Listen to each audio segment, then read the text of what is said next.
Hello everyone, yours truly here, and I'm here to share with you a little something that I've created that I believe may just be worth your time.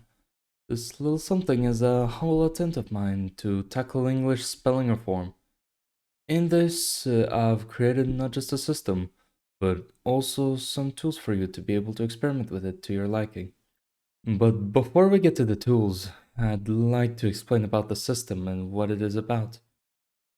This new system, to put it shortly, uses familiar letters in a consistent manner, which means to have English be spelled as it sounds, and simultaneously making it look as similar as possible to the traditional spelling while reducing many irregularities that exist in traditional spelling for ease of transition and recognition for those already familiar with traditional English spelling. Part of it is adding accent markers above mostly vowels to preserve said visual continuity and more functions I will get to later.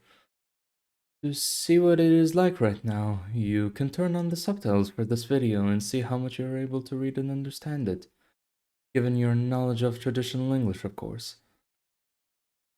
To demonstrate, here are some examples on how traditional English spelling is inconsistent, to put it lightly.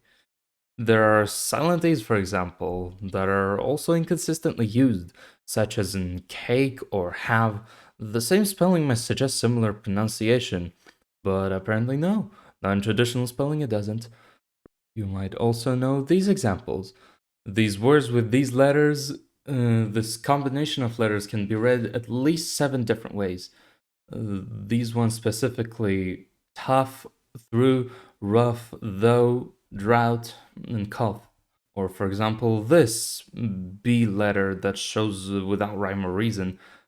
There is one, but it's beyond the scope of this video, and it definitely isn't sound consistency, as in words like dead or subtle.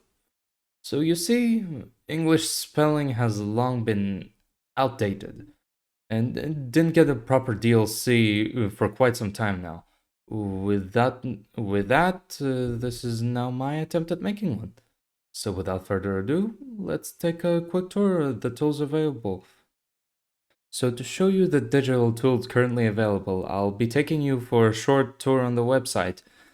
And for the introduction page, we have the explanation for the project and the rest of the mission that the project carries with itself. And of course, as you can see, everything is written in the reform script. The reason for that is because the system needs to be able to explain itself by itself. It cannot depend on traditional English to explain itself. It's gotta stand on its own to have its own legs to stand on.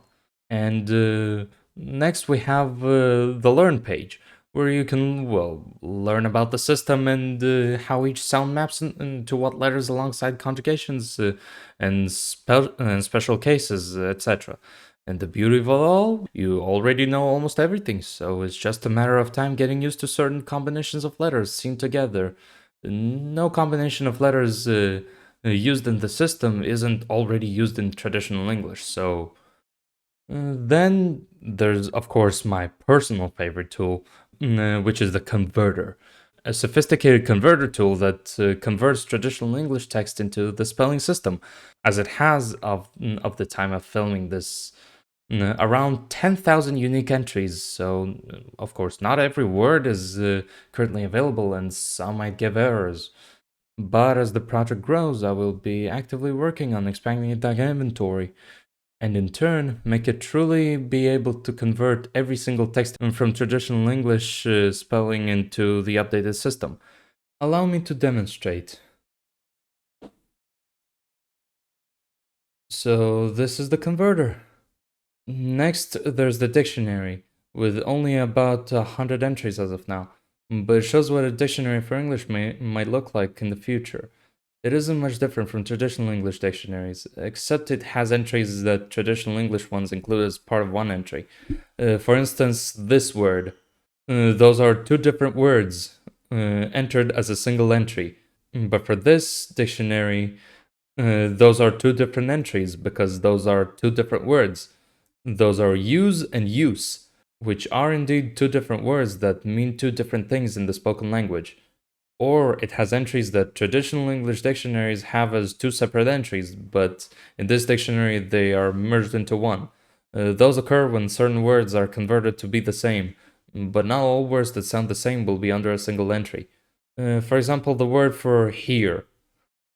Next, there's the virtual keyboard, which allows you to start typing in English using the keyboard online. You can also use it on desktop by installing the app. More on it later. Then there are the statistics. If you want to get into the number details and stuff, this page is for you. The statistics are currently based on the entries in the inventory rather than on any texts, since at the moment there aren't many.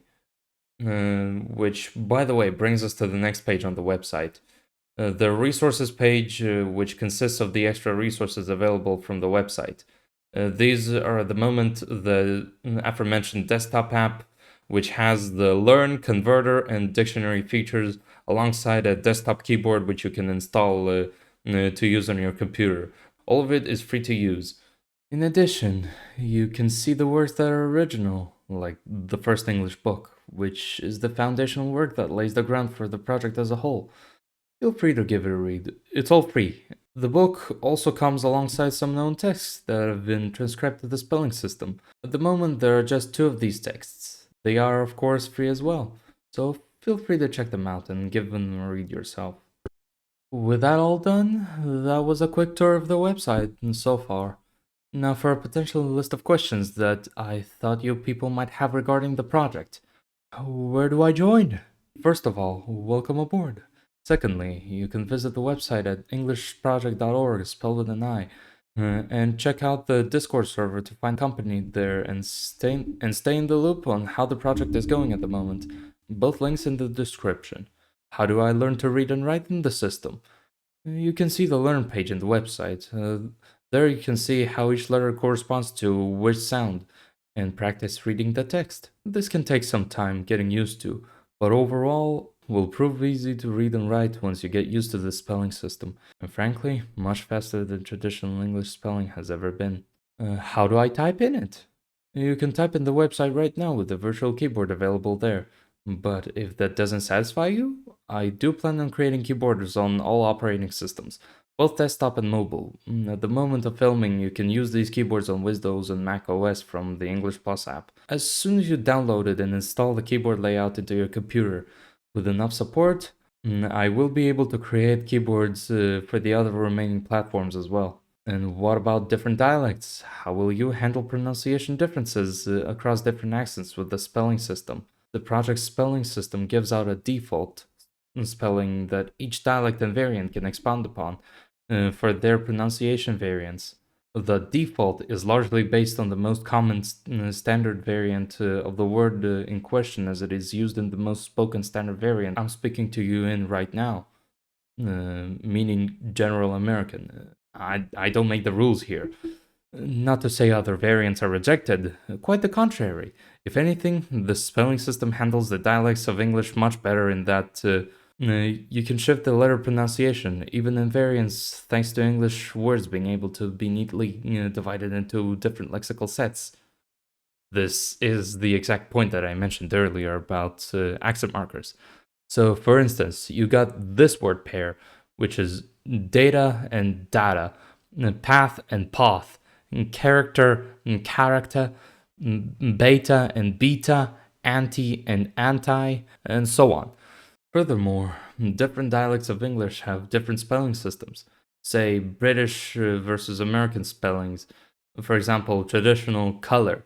So how about we use spellings that actually reflect the different pronunciations where they matter? For example, bath and bath, secretary and secretary, character versus character as the previous example. And to end this video, if you have any questions, feel free to comment down below and I'll do my best to answer each and every one of these questions to the best of my ability. And feel free to visit the website and join the community on Discord and connect with others on this journey to bring about this vision together.